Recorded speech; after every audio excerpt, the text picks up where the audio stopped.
conversão alimentar. Então, esse seria o primeiro ponto. Nós precisamos, em proteínas, trabalhar com aminoácidos, né? O fornecimento de aminoácidos na dieta, por causa que esses animais eles não conseguem sintetizar proteína, né, no seu sistema digestório normal, igual ruminantes. Então, o balanceamento de aminoácidos se torna importante nesses animais. E lembra, nós temos que trabalhar a questão de lipídios, eles aceitam muito bem a inclusão, e esses lipídios, em uma parte, funciona como energia diretamente, porém a principal fonte de reserva energética a longo prazo, e suínos conseguem fazer esse armazenamento de forma eficiente, né, quando tem o excesso de energia. E a particularidade que já comentei um pouquinho, que até aqui ficou para vocês relembrarem a parte de aminoácidos, né, nós vamos ter os aminoácidos, lembrando, sempre nós vamos ter um grupo carboxila e um grupo amino, tá? E aqui ele só está deitado. E aqui nós temos um radical. E dependendo do radical que a gente tem dos aminoácidos, é um aminoácido diferente que é formado. Nesse caso, nós temos aqui a lisina. E a lisina é o principal, né, eu estava falando sobre lisina e metionina, né, nas aulas anteriores. Quando a gente falava de lisina e metionina, nós estava falando muito em ruminantes. Se eu falar em suínos, o maior limitante que a gente tem é a lisina, né? Que ele tem uma exigência maior no crescimento. E aí, na presença de lisina, eu consigo fazer uma maior deposição de proteína, né, nos animais, ou seja, de musculatura, e reduz a quantidade de energia que vai ser armazenada, ou seja, eu diminuo a parte de lipídios. Então, essa é a principal função da lisina que nós vamos ter em suínos. Fornecendo a quantidade adequada de lisina, eu consigo melhorar a eficiência na conversão alimentar desses animais, ou seja, com a mesma quantidade em quilos de ração, eu consigo mais quilos de carne no resultado. Aí nós voltamos para o que a gente falou muito nas aulas anteriores sobre os ruminantes. Então, aqui a gente vai tendo os ruminantes um pouquinho mais complexo. Questão de suíno, ficou tranquilo? Alguém tem dúvida? Se vocês vão tendo dúvidas, ou gritam ou adicionam alguma coisa no chat ali. Senão, vamos seguindo.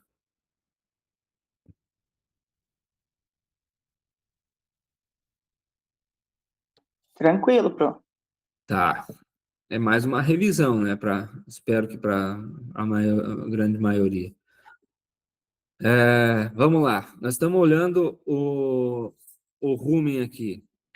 Pro, eu não sei se a revisão para o pessoal da outra turma até era bem importante para eles. Isso nós vimos, mas isso era no 5º semestre e a gente está voltando. Tá. Se eu não me engano, se eu não estou meio perdida, mas eu acho que a outra turma não viu profundamente isso tudo que você está explicando sobre a anatomia deles, né? Tipo, essa do trabalho de ruminantes ali, dos compartimentos, eu não sei se eles viram, era importante perguntar. Já aproveitando que a Giovana falou, para vocês tá bem sossegado isso aqui, tem muita coisa nova, me avisam que qualquer coisa a gente vai voltando. Tá. Eduardo, tá, viram em fisiologia, mas mais ou menos isso, ou qual que foi, ó, que para nutrição isso é o suficiente, né? Não precisa ir mais. Não sei se foi mais ou menos nesse nível ou não.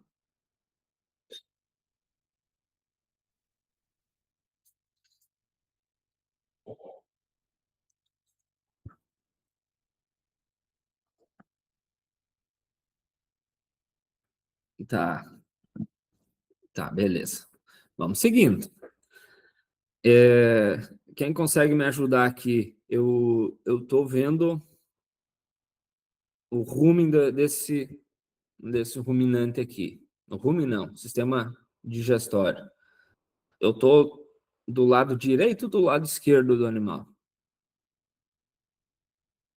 Olhando ele lateralmente. Para mim, que eu acho que a gente está do lado direito, porque o esôfago ali vai para a cabeça, então nós estaríamos na orelha direita dele. Exato, exato. E esse é o primeiro indicativo. Aí o segundo, né, o rumen fica do lado esquerdo, e aí nós temos o abomaso, que ele fica ventral do lado direito, né? Então esse é o. Quando tem deslocamento de abomaso, isso aí nós vamos ver em clínica, né? Não é contigo. Mas ele afunda ali o abdômen do ruminante ali para o lado do abomaso, do lado direito ou para o lado esquerdo? Se a gente encontrar algum caso de deslocamento, a gente, se a turma quiser, a gente aproveita uma aula e faz, sabe? Não, para mim não vejo problema quanto a isso, porque a questão do deslocamento de abomaso, ele é algo não que é raro, mas às vezes a gente vai passar o semestre inteiro na, na, na aula de clínica e cirurgia e não vai aparecer nenhum caso de deslocamento. E às vezes Isso seria dado, acontece por conta da alimentação deles? Ou é, alguma coisa física, alguma coisa que eles comem que faz esse deslocamento? o deslocamento de abomaso, ele acontece, eu tenho que ter três fatores acontecendo ao mesmo tempo. Tá? O primeiro dele é ter espaço ali dentro. Então, esse é o primeiro espaço dentro da cavidade abdominal. Então, Tá. primeiro precisa ter isso. Quando que vai acontecer? Vai ter espaço para isso André, acontecer? timpanismo, quando tiver inchado o abdômen, que daí Não, daí pede não. mais espaço. No timpanismo, daí não, porque eu aumentei quantidade de volume, né? Mesmo que seja Ah, com daí é o contrário. eu aumentei. Ou seja, um jejum prolongado, por exemplo, seja por. Nós estávamos falando sobre cetose em aulas anteriores ali. Uhum. Cetose faz com que o animal para de comer. Então, se o animal. Vocês imaginam que ele parou de comer, mas o processo está acontecendo, né? O trânsito está acontecendo. Então, que nem eu acho que o segundo slide lá que foi, que tem a boca e o ânus lá, e esse alimento vai passar. Então, na cetose, o animal só para de comer, mas o restante da digestão ainda continua acontecendo, em menor velocidade e tal, mas continua. Ou seja, à medida que vai passando os dias, eu vou diminuindo o conteúdo dentro do animal, né? Menos conteúdo no rumen, menos conteúdo no omaso e abomaso, menos conteúdo nos intestinos, e aí, consequentemente, liberou espaço. Um segundo ponto que pode ser é quando tem uma gestação e acontece o parto. Então, tem um feto lá que está ocupando um grande espaço, e aí reduz o tamanho da dilatação do sistema digestório, e aí, quando sai o feto, consequentemente, o feto, o líquido amniótico, anexos fetais, né, a placenta, tudo isso diminui de tamanho, então sobra espaço lá dentro. Então, primeiro Entendi. ponto é sobrar espaço lá dentro. O segundo é redução de motilidade do sistema digestório, seja motilidade, né, de rumen, seja motilidade de intestino, a redução de motilidade. Quando isso acontece, doenças metabólicas principalmente. Então, nem precisa ser só metabólicas, né? Eu tenho um processo que levou um quadro febril, por exemplo, né? O animal vai diminuir motilidade. Vou ter cetose, diminui motilidade, né? Então, esses fatores que diminuem a motilidade auxiliam, né? Então, vão auxiliar no processo de deslocamento. Por quê? Redução de motilidade, o conteúdo não está passando. E aí, se não estiver passando, e entra junto o terceiro fator, que é ter gás, presença de gás. Se eu tenho um alimento dentro do rumen, que vai do rumen abomaso, do rumen omaso e abomaso, a hora que chega no abomaso eu tenho presença de alimentos que vão fermentar e ele não está saindo, ou seja, motilidade parado, começa a fermentar e acúmulo de gás no abomaso. Esse acúmulo de gás no abomaso com baixa motilidade, havendo espaço, ele facilita o deslocamento. Então, isso acontece o deslocamento do abomaso. E aí, para onde que vai o abomaso? Então, esse acúmulo de gás, o abomaso, ele pode acontecer três caminhos, vamos dizer assim. O abomaso vira aqui por baixo, então aqui cranial aqui, e ele se deslocar lá para o lado esquerdo, então a curvatura maior aqui, principalmente, ela se desloca para lá, puxa essa parte da alça intestinal aqui, vem aqui para baixo, e o abomaso fica lá do lado esquerdo, tá? Entre o rumen e as costelas do lado esquerdo. Então, esse é o deslocamento de abomaso à esquerda, o famoso DAI. É o mais comum que acontece, tá? O segundo ponto que pode acontecer é o deslocamento à direita. Essa parte que está ventral, ele vai fazer a mesma coisa que fosse ir para a esquerda, só que ele sobe lateral às costelas do lado direito, ele vem parar mais ou menos nessa região aqui. Então, essa parte da curvatura maior do abomaso, ela se desloca e sobe aqui para cima. Então, nós temos um deslocamento à direita. E se ela vier por dentro, vamos pensar que o rumen e o omaso, e fazer esse deslocamento ainda do lado direito, eu posso ter uma torção de abomaso, né? Então, no lado direito, é muito comum eu ter essa torção. O que é essa torção? A alça intestinal, vocês imaginam que ela tem as duas extremidades. Uma está sendo do omaso e a outra está indo para o intestino, para o duodeno. Se o abomaso ele der o giro para o lado direito e subir, eu posso ter essa torção do intestino.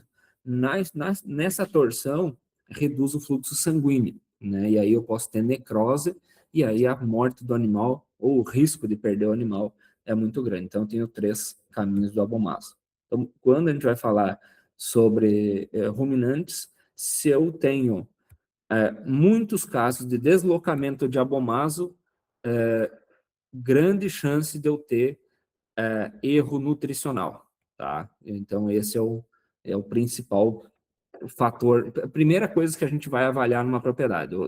O deslocamento em uma porcentagem baixa, né, de casuística, ele é até aceitável, porque eu vou no limite desse animal. Eu quero ter o máximo de desempenho.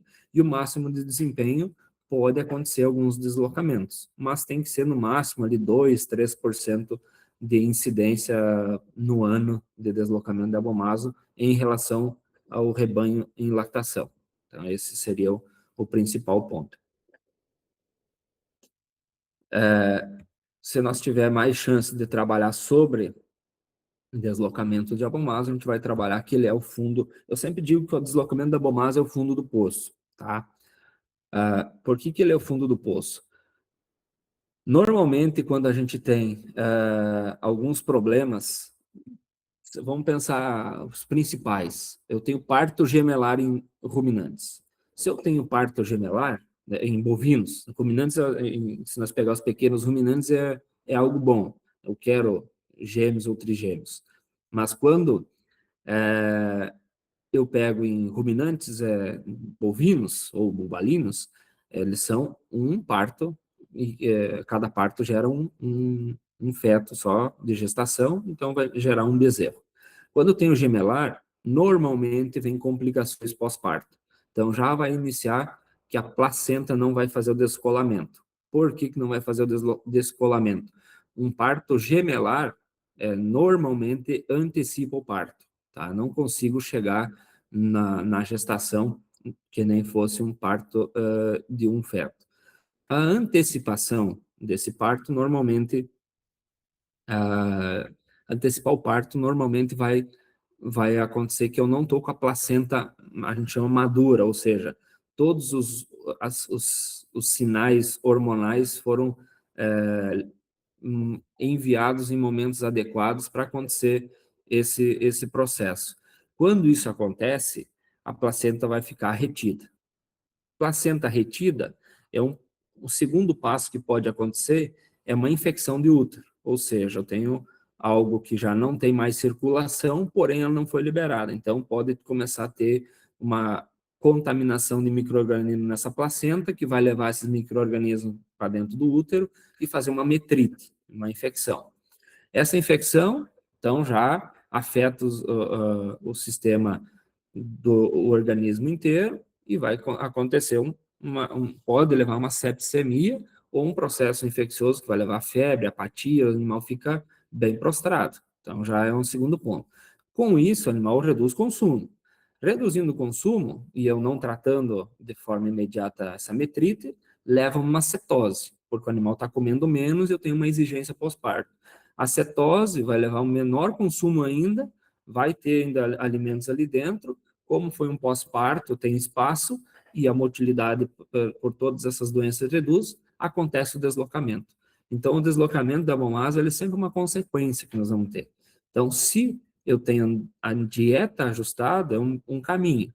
Se eu estou cuidando da parte sanitária também, então é o segundo ponto, normalmente um animal que está parindo bem no pós-parto e a dieta está ajustada, o risco de deslocamento da abomaso ele é muito baixo, porque o deslocamento da abomaso é sempre uma consequência lá no final. Depois que deslocou a abomaso e resolveu, o animal volta ao normal. Não tem algo pior que o deslocamento da abomaso. Então, é o fundo do poço que eu sempre digo. Quando deslocou, se resolveu o deslocamento da abomaso, o caminho inverso volta bem tranquilo. Bueno, fazendo esse parênteses aqui, vamos seguindo. Tá, então, sempre lembrando, nós já tivemos outras aulas, ruminantes ele é 100% dependente, né, da digestão da microbiota. Nós precisamos a microbiota ruminal funcionando de acordo para conseguir fazer uma boa eficiência nutricional. E o rumen, eu não coloquei o retículo, quero ver se depois eu mostro para vocês, a tentar achar um bezerro que às vezes nasce natimorto, que tem uma formação diferente, não sei se vocês viram a diferença entre rumen, retículo, ou maso e abomaso, mas na hora de uma necrópsia ou até mesmo num processo cirúrgico, melhor do que numa necrópsia, né? Necrópsia a gente já perdeu o animal e num processo cirúrgico a gente consegue recuperar. Para a gente identificar o que é rumen, o que é retículo e o que é abomaso, nós temos da parte interna a composição diferente da mucosa com as vilosidades, né? Então, quando a gente vai trabalhar o rumen, né? O rumen, ele tem as papilas ruminais, que são todos esses pontinhos, tá? Quando a gente vai trabalhar o retículo, então a gente vai estar vendo os retângulos, como se fosse uma colmeia de abelha. Então, vai estar formados os quadrinhos, todos eles na sua mucosa. E o rumen são as papilas, tá? Isso que vai acontecer. Mas falando de rumen, as papilas vão ser responsáveis pela absorção principal dos ácidos graxos, tá? Então, quanto mais papilas eu tiver e quanto maiores forem as papilas, mais absorção vai acontecer, tá? Então, esse é o objetivo do rumen, principalmente aqui, porque quanto mais micro-organismos, mais AGV eles vão produzir, só que esses AGV eles precisam ser absorvidos pela parede do rumen e ir até a corrente sanguínea, tá? E aqui embaixo nós temos, só para a gente entender um pouquinho da parte anatômica, nós vamos ter aqui o esôfago. Então, o esôfago, a gente diz que o rumen é o primeiro compartimento, né, do circuito, né? No entanto, o esôfago ele está ligado diretamente ao retículo, que é esse primeiro saco que nós vamos ter aqui, e a conformação não tem as papilas, é onde que nós vamos ter aquela colmeia, vai ser um formato de colmeia, vamos dizer assim. Depois vocês colocar no Google comparação de retículo com rumen, vocês vão perceber isso. Após o retículo, então para trás do lado esquerdo, tudo o restante é rumen, tá? E aí o rumen ele tá dividido em vários compartimentos, vamos falar assim, só que todos eles ligados, e a gente vai ter uns compartimentos menores, que é onde vão ficar depositados os alimentos. E aí nós temos uma particularidade, que quando a gente vai estar falando do esôfago, mais ou menos uma linha reta aqui. Então, o que acontece no rumen? Nós temos o esôfago, que é onde entram os alimentos, e também o caminho onde volta os alimentos vão ser regurgitados para ser ruminados, não é? Ou remastigados, vamos dizer assim. E aí ele volta para a boca. E aí tem nova emulsão de saliva, e essa saliva coloca mais bicarbonato, é onde que volta o nitrogênio, né, na forma de ureia, né, no ciclo da ureia. Então, é um caminho. E isso acontece com parte dos alimentos, não é todo alimento que vai voltar para a boca. Por quê? Nós vamos ter, imagine um balde cheio de água, seria o rumen. Do esôfago para baixo, normalmente é líquido que a gente vai ter. Então, aqui é líquido, e aqui nós vamos ter gás. Tá? Então, era para ser um G. Então, aqui nós vamos ter gás. Ou ar, se queiram considerar, mas nós temos principalmente os gases metanos, os graxos voláteis. E aqui, nós vamos ter, nessa transição aqui entre líquido e gasoso, nós vamos ter, a gente chama de MET ruminal. O que seria isso? É todo o alimento fibroso, que é a parte fibrosa principalmente, ou onde tem maior concentração de fibra, são alimentos que vão ficar boiando no líquido, eles não afundam. Então, a silagem, a parte fibrosa da silagem, o feno, a pastagem, casquinha de soja, caroço de algodão, todos esses alimentos que nós estávamos outro dia comentando que tem um viés fibroso, eles ficam normalmente boiando no líquido, ou seja, ficam na parte superior do líquido. Essa parte é o que vai voltar pelo esôfago. Então, como está aqui fazendo o acesso, é a parte que vai voltar do esôfago. Como essa parte vai retornar, é a fibra que retorna para a boca.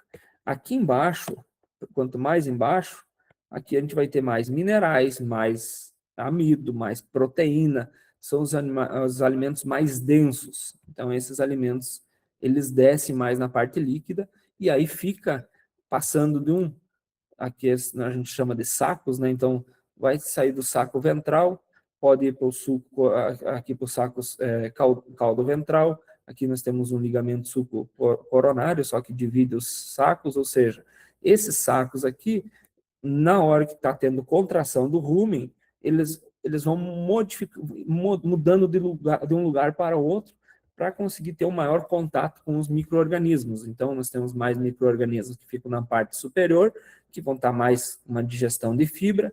Nós vamos ter os inferiores, que vai ter uma digestão maior de carboidratos não fibrosos, né, de amido, principalmente, e açúcares, e aí vai tendo essa mudança de um saco para o outro, ou seja, de um compartimento para o outro, para não ficar apenas tudo acumulado em um único lugar. E aí essa fibra vai indo e voltando, à medida que ela vai sendo ruminada, ela tende a ser digerida e descer um pouco mais. À medida que desce, daí desse lado ele vai passar para o omaso. Então, depois do rumen, ela vai lá para o omaso. E o principal ponto que esqueci de comentar, então o esôfago sempre cai aqui no retículo e é do retículo que retorna para a boca para fazer a ruminação. Aí, colado ao rumen, nós vamos ter sempre o baço. Tá? Então, do lado esquerdo, a gente tem que sempre ter um cuidado, principalmente quando a gente vai fazer cirurgia de deslocamento da abomaso, porque o abomaso normalmente ele vai ficar nessa região aqui. Nós temos que ter um cuidado para fazer a cirurgia e não lesionar o baço, né? Não ter rompimento. Uma pergunta, por que nós temos que ter muitas papilas e quanto maior a papila, melhor no rumen? O que isso impacta na questão de absorção?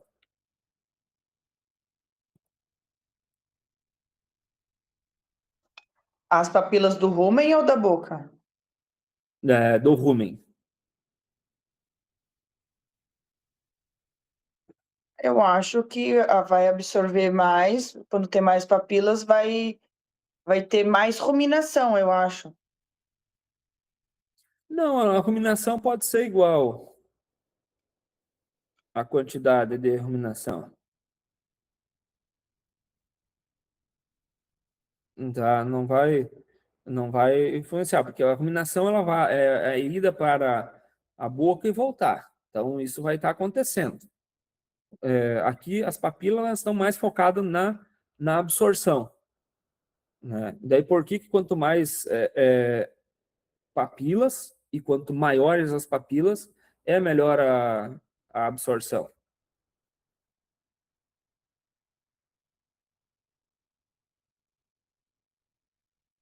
Quem consegue achar aqui? Eu não sei, Pro.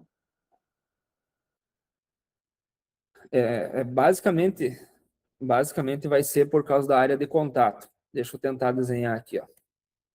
Se eu não tivesse as papilas aqui, eu ia ter a superfície do rumen aqui. Ó. Aí, se eu não. Aqui, por acaso, já desenhou uma papila no erro vamos ver se vai desenhar outras. Ó, essa é a parede do rumen. Vocês imaginam que essa seria a área de contato. Tá? Se nós pegar aqui, ó, só onde tem esse risquinho que subiu aqui, ó, se eu não tivesse a papila Pro, seria. desculpa, eu não tô vendo onde tá onde você tá riscando. Não tá aparecendo para vocês? Tá aparecendo um monte de risco vermelho, mas aonde que tá agora que você Aqui, ó. tá apontando? Não tem nenhum apontador para mim. Deixa eu trocar aqui, ó. Fazer aqui em fora. Vou fazer um. Agora eu consegui ver. Tá, pera aí. Deixa eu tentar fazer um desenho um pouquinho melhor aqui.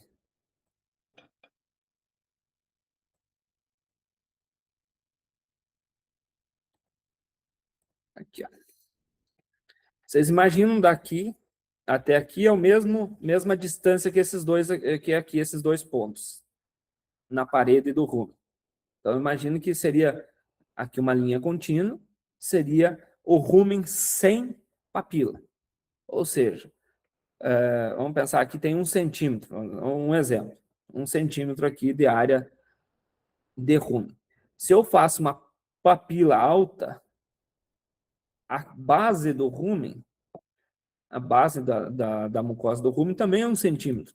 Só que aqui onde eu tenho 2 para cá e mais 2 para cá, eu tenho 4 ou 5 centímetros na mesma área que eu teria 1 centímetro de absorção. Então, quando eu coloco essas papilas, ou seja, pode-se absorver ácidos graxos aqui em cima, desse lado, tudo Ah, entendi. canaliza para a papila e da papila vai para o sangue. Então, quanto mais papila, né, eu vou fazer um zigue-zague, por exemplo, eu consigo aumentar a área de absorção. Conseguiram entender essa parte aqui? é igual o intestino delgado, que ele faz 1 milhão de voltas, né? Então, quando a gente faz uma necrópsia e começa a distender ele, né? Fazer romper ele do mesentélio, a gente vê o comprimento do intestino, né? Então, nós temos 10, 20 metros de intestino, né? E quando a gente vê ali, ele parece pequeno, ou seja, tem bastante, só que como ele fica num formato sanfonado, a gente consegue ver que ele faz várias voltas, né? Então, isso, o que acontece? Eu preciso um comprimento maior para ter mais área de absorção, e aí é por isso que acontece essas particularidades, tá? Então, o rumen tem essa função aqui de fazer a absorção dos ácidos graxos. De novo, a gente já falou sobre isso, mas eu quis botar isso aqui para vocês recordar de novo, que a principal fonte de energia em ruminantes sempre será acetato, propionato e butirato. Acetato sempre em maior quantidade, em maior quantidade que nós vamos ter, e principalmente vai ser para a síntese de ácidos graxos, né, lá no fígado, e esses ácidos graxos vão fazer a principal fonte de energia em ruminantes, através da beta-oxidação. Então, esse é o principal ponto. O propionato é o precursor de glicose em ruminantes, então nós vamos ter que ter essa base, e o butirato é o que faz a energia para o próprio rumen, né? Então, o butirato ele não serve para produção de energia para todo o sistema do organismo, principalmente energia para o sistema do rumen. Lembro desses 3 ácidos graxos. E, para não esquecer, né, uma particularidade de ruminantes, que nós já vamos falando, né, que eu consigo fazer uma modulação muito grande, né, no fornecimento de alimentos para ruminantes, porque eles conseguem fazer um bom aproveitamento de alimentos. O primeiro é a fibra, então eu posso fornecer fibra para os ruminantes que a microbiota consegue fazer a digestão, então consegue quebrar a celulose, e isso faz o aproveitamento da parte energética. E na parte proteica, nós temos o ciclo da ureia, né, os mamíferos outros também nós temos, né? Mas quando a gente entra em ruminantes, eu consigo fazer uma reciclagem da ureia. Então, o que seria essa reciclagem? Essa ureia que vai para o fígado, né, que é sintetizada lá no fígado, a amônia que foi para o fígado, sintetiza em ureia, e eu posso voltar via saliva novamente no rumen para conseguir fazer proteína microbiana. Então, que é o que a gente busca, né? Lembrando que a proteína microbiana tem um perfil de aminoácidos muito interessante, que é importante para os animais.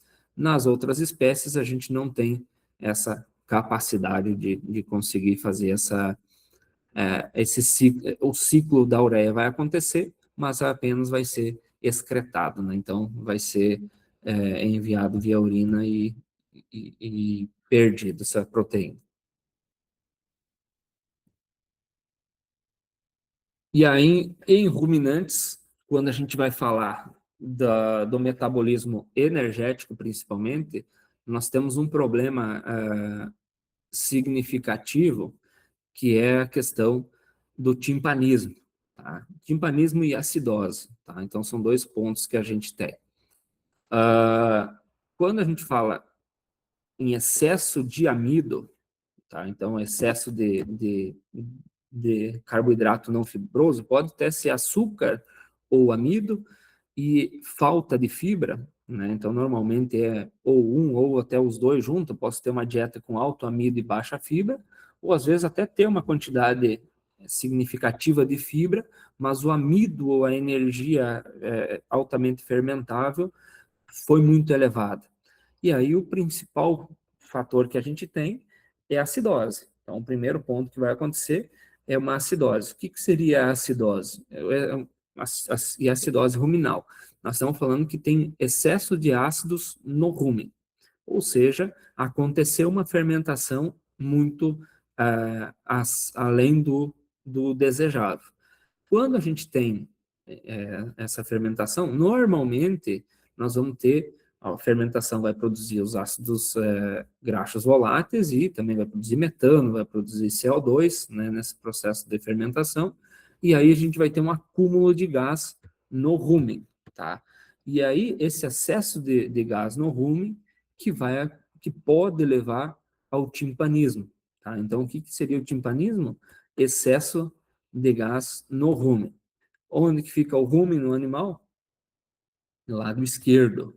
Então, se eu olhando aqui, ó, no lado caudo ventral, nós vamos olhar aqui, ó, nós vamos ter uma distensão do rumen, desde a parte ventral, e nós vamos pegar toda essa lateral esquerda. Tá?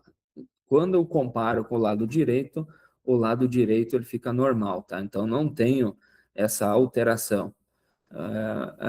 Aí, não tendo alteração do lado direito e apenas do lado esquerdo, eu fecho o diagnóstico como timpanismo ruminal. Então, esse é o principal, a principal forma de entender do timpanismo. E o timpanismo é uma emergência, e das emergências, uma das mais graves que a gente tem, tá? Então, o que que acontece? Quando eu tenho um timpanismo, começa a desencadear alguns problemas. Primeiro, a, o esfíncter do esôfago não consegue abrir para voltar gás, ou seja, eu começo a acumular gás e não ter retorno, não ter a eructação desses gases. Esse é o principal ponto.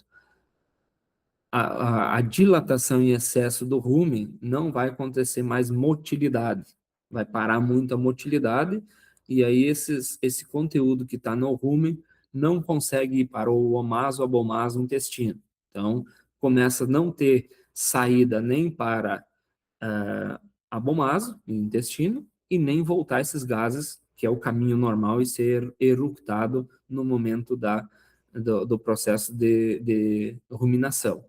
E como continua a fermentação, continua a produção de gases. Esse excesso de gás aqui, o rumen está muito em contato com o diafragma, vai acontecer um segundo ponto que vai começar a comprimir o diafragma, reduzindo a questão da respiração. Então, nós não vamos conseguir ter o processo respiratório, e aí posso ter uma parada respiratória e o timpanismo matar o animal por esse problema de respiração. Então, não vai conseguir seguir fazendo respiração. Aí, qual que é a forma de resolver esse problema de timpanismo? Normalmente, tá, quando a gente está a campo, né, em casos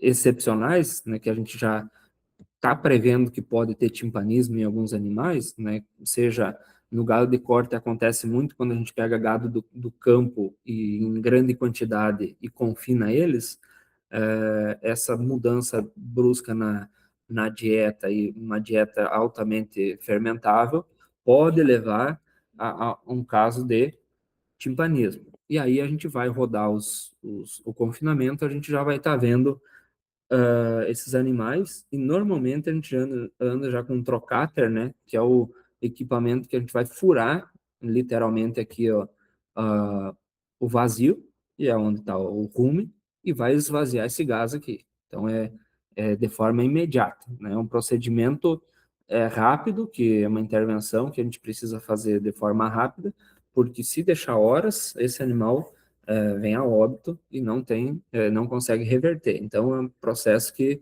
tem que ser rápido. Em animais de produção de leite, quando a gente tem timpanismo, normalmente a gente consegue passar uma sonda esofágica, né? Então, essa sonda vai até o rumen e a gente consegue esvaziar o rumen através da sonda, sem fazer o uso de trocáter, né? Sem precisar fazer aqui uma incisão, vamos pensar assim, e, consequentemente, uma contaminação com o conteúdo do rumen. Então, esse processo ele não é tão recomendado, mas entre perder um animal por timpanismo, a gente assume o risco de ter um processo infeccioso secundário, né? E vai ser tratado posteriormente.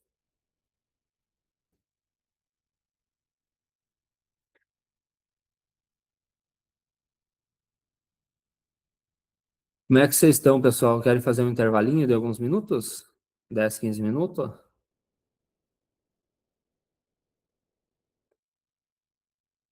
Pode Oi, ser? Pro. Fizemos, Vai dar um intervalo? fizemos um intervalo de uns 10, 15 minutos, Pode ser. tá? Depois já nós voltamos aqui em equinos e aves ainda. Ok. 15 minutinhos, voltamos 15 para as 10.